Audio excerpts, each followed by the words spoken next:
29, never touched a drug. Not even just never touched a drug, actually thought drugs were disgusting. Meanwhile, I was getting blackout drunk every weekend. So actually I was a drug user anyway. What do I do when I feel lonely? I straight away jump into another relationship. I'm only worthy if I'm in a relationship. So get into this like toxic dynamic. He was a very highly functioning cocaine addict. And I was so lonely and desperate for, I guess, just someone to love me, because I obviously didn't really feel that about myself, that I just went, oh, okay, fine. So just let that happen. It started off with MD, coke, and doing things like that. I stopped drinking actually when I started taking party drugs, which was really good for me because I had been such a terrible blackout drunk drinker. I guess one thing led to another.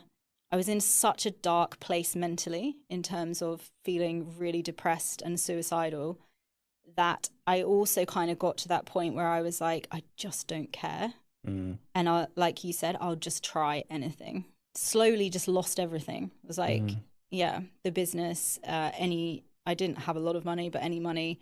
Gambling obviously then came into the picture, and then it ended up with me living in my car, and eventually I moved into this crack den.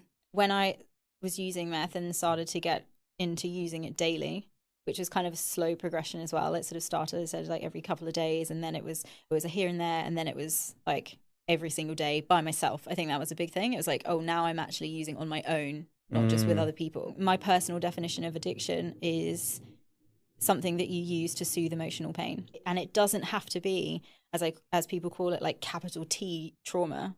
It can be something as simple as loneliness